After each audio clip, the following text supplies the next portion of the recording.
আসসালামু আলাইকুম ওরহমতুল্লাহি ওবরাকাতুহ। ধরুন আপনার কাছে দুইটি কুকুর আছে, একটি সাদা কুকুর আর একটি কালো কুকুর।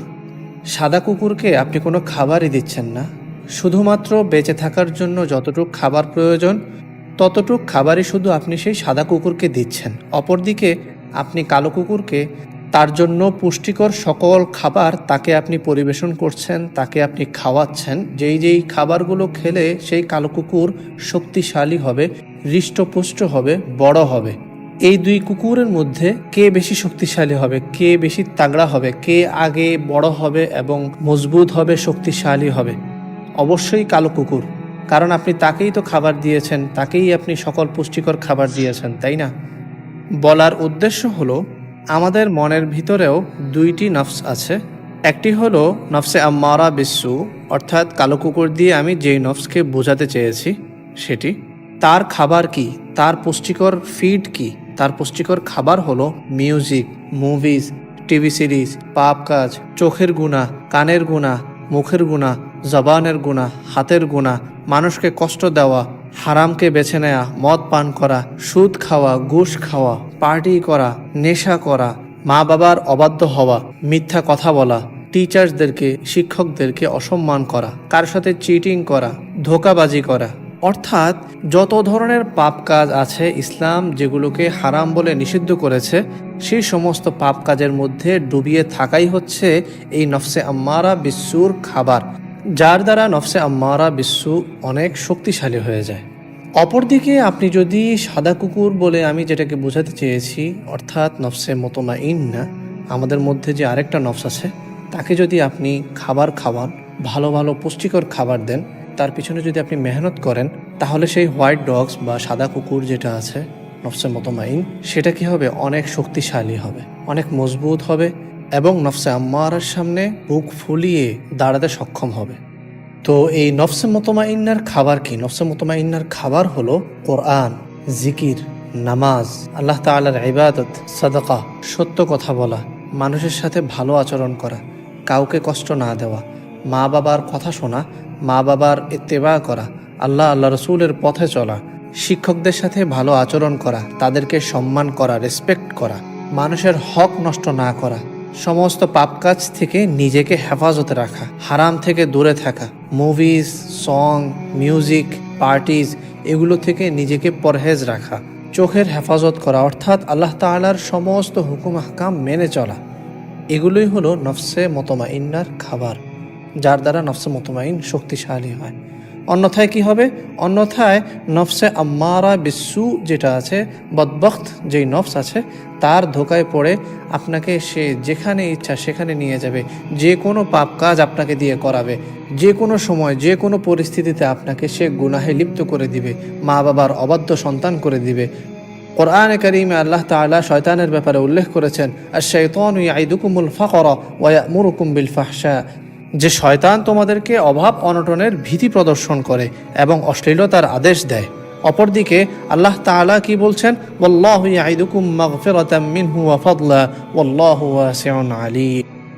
পক্ষান্তরে আল্লাহ তাআলা তোমাদেরকে নিজের পক্ষ থেকে ক্ষমা ও বেশি অনুগ্রহের ওয়াদা করেন। ওয়াল্লাহু ওয়াসিউন আলীম, আল্লাহ তাআলা কি প্রাচুর্যময় ও সুবিজ্ঞ।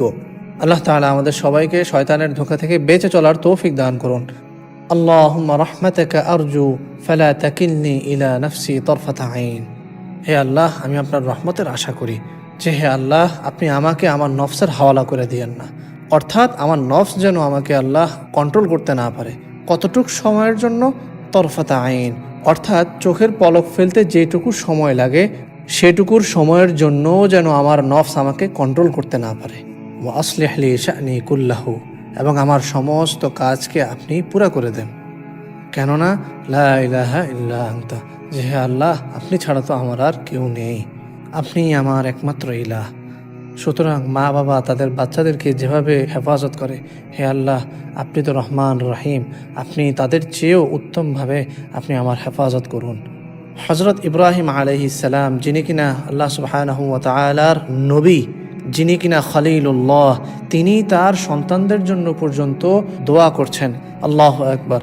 ওয়াজনুবনি ওয়া বানিয়া আন না'বুদাল আসনাম, আমাকে ও আমার সন্তান সন্ততিকে মূর্তি পূজা থেকে বিরত রাখুন। কারণ বলা যায় না নফস কোন সময় ধোঁকা দিয়ে দেয়। হযরত ইব্রাহিম আলাইহিস সালাতু ওয়াস সালাম, আল্লাহ তাআলার নবী খলিলুল্লাহ, তিনি কি করছেন? এরকম দোয়া করছেন। আর আমাদের তো আরো বেশি বেশি দোয়া করা উচিত। নফসের ধোঁকা থেকে বেঁচে থাকার জন্য আল্লাহ তাআলার কাছে আরো বেশি বেশি করে পানাহ চাইতে হবে, সাহায্য চাইতে হবে। ঠিক আছে না ইনশাআল্লাহ? বুখারী শরীফে হযরত আব্দুল্লাহ ইবনে মাসউদ রাদিয়াল্লাহু তাআলা আনহু থেকে বর্ণিত একটি হাদিস পাওয়া যায়। হাদিসের মাফহুম হলো যে মুমিন বান্দার দ্বারা যখন গুনাহ হয়ে যায় তখন তার কাছে এমন একটা অনুভব হয়, এমন ফিল হয় যে তার উপর কি হয়ে গেছে, পাহাড় ভেঙে পড়তেছে। এমন একটা ফিল হয় যে কেমন যেন সে পাহাড়ের নিচে দাঁড়িয়ে আছে আর পাহাড়ের বড় একটা টুকরা তার উপর ভেঙে পড়তেছে। মুমিন বান্দার দ্বারা গুনাহ হয়ে গেলে এমনটা ফিল হয়, এমনটা অনুভব হয়। অপরদিকে একজন মুনাফিক যখন কোনো গুনাহ করে, কোনো পাপ কাজ করে, তখন তার অনুভব কেমন হয়? কেমন যেন তার মুখে মাছি বসেছে আর সে সেই মাছিকে উড়িয়ে দিয়েছে যে গুনাহই তো করেছি, কোনো সমস্যা নেই, আল্লাহ তাআলা মাফ করে দিবেন। এছাড়া আল্লাহ তাআলা এমনিতেও তো অনেক ভালো রেখেছেন আমাকে, সমস্যা নেই, তওবা ইস্তেগফার করলে ইনশাআল্লাহ গুনাহ মাফ হয়ে যাবে। তো যারা মুনাফিক তারা গুনাহ করার পরে তাদের কাছে এমনটাই অনুভব হয়। অনেক সময় গুনাহ করতে করতে মানুষ এতটাই গুনার মধ্যে লিপ্ত হয়ে যায়, ডুবে যায়, যে সে যে গুনাহ করছে তার কাছ থেকে এই অনুভূতিটাই চলে যায়। এটাই হলো একজন মুমিন বান্দা ও মুনাফিকের মধ্যে পার্থক্য। মুনাফিক গুনাহ করার পর টেনশনই করে না, সে পাত্তাই দেয় না, সে কোনো তোয়াক্কাই করে না, কোনো চিন্তাই করে না, এবং সে কোনো পেরেশানি হয় না। অপরদিকে মুমিন বান্দার দ্বারা গুনাহ হয়ে গেলে সে পেরেশান হয়ে যায় যে তার দ্বারা ভুল হয়ে গিয়েছে, তাকে ক্ষমা চাইতে হবে, মাফ চাইতে হবে, তওবা করতে হবে। এই গুনাহ যে কোনো মূল্যে তাকে আল্লাহ তাআলার কাছে মাফ চেয়ে নিতে হবে। ভবিষ্যতে যেন তার দ্বারা এই গুনাহ না হয়, এই গুনাহ যেন তার দ্বারা রিপিট না হয়, এই ফিকির সে করবে। আল্লাহ তাআলা কুরআনে কারীমে ইরশাদ করেন, মা আসাবাকা মিন হাসানাতিন ফামিনাল্লাহ ওয়া মা আসাবাকা মিন সাইয়্যাতিন ফামিন নাফসিক। অর্থাৎ আপনার যেই কল্যাণ হয় তা হয় আল্লাহ তাআলার পক্ষ থেকে, আর আপনার যেই সকল অকল্যাণ হয় সেটা হয় আপনার নিজের কারণে। মিন নাফসিক, মিন সাইয়্যাতিন ফামিন নাফসিক, সেগুলো কি হয়? আপনার নিজের কারণে হয়ে থাকে। এই জন্য নফসের ধোকায় পড়া যাবে না, এবং নফসের ধোকায় যেন না পড়েন সেই জন্য আল্লাহ তাআলার কাছে সবসময় পানাহ চাইতে হবে, তৌফিক চাইতে হবে, সাহায্য চাইতে হবে। যেসব গুনাহগুলো ইতিপূর্বে হয়ে গিয়েছে সেই সব গুনার জন্য নিরাশ হওয়া যাবে না যে আল্লাহ তাআলা ক্ষমা করবেন না। এই ধরনের ধোঁকা শয়তান নফস দিয়ে থাকে, বরং সেগুলোর জন্য তওবা করতে হবে এবং আল্লাহ তাআলার কাছে মাফ চাইতে হবে। ভবিষ্যতে যেন এই ধরনের গুনাহ রিপিট না হয় তার জন্য খুব কান্নাকাটি করে শর্মিন্দা হয়ে দোয়া করতে হবে, পানাহ চাইতে হবে, তওবা করতে হবে। পাশাপাশি ভবিষ্যৎ জীবন যেন খুব সুন্দর হয়, জীবনটা যেন ঈমান ও আমলি জিন্দিগিতে রূপান্তর হয়, আল্লাহ ও আল্লাহ রসুলের নির্দেশিত পথে যেন চলা যায়, সেই জন্য আল্লাহ তাআলার কাছে তৌফিক চাওয়া, আল্লাহ তাআলার কাছে সাহায্য চাওয়া। নিজের জন্য সবসময় বেশি বেশি দোয়া করতে হবে, সবসময় গুনাহ থেকে মাফ চাওয়ার পাশাপাশি নিজের ভালো মন্দ সব কিছুর জন্য আল্লাহ তাআলার কাছে চাইতে হবে, দোয়া করতে হবে।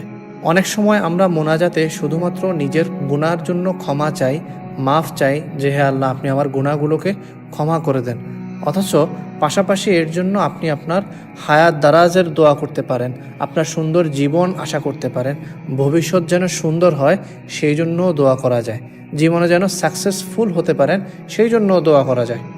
ঠিক আছে না ইনশাআল্লাহ? আল্লাহ তাআলা আমাদের সবাইকে নফসের ধোঁকা থেকে বেঁচে চলার তৌফিক দান করুন, এবং এই দুনিয়ার জীবনে সাকসেসফুল মুমিন বান্দা হিসাবে আল্লাহ তাআলা যেন আমাদেরকে কবুল ও মঞ্জুর করেন। ওমা তৌফিকি ইল্লা বিল্লাহ।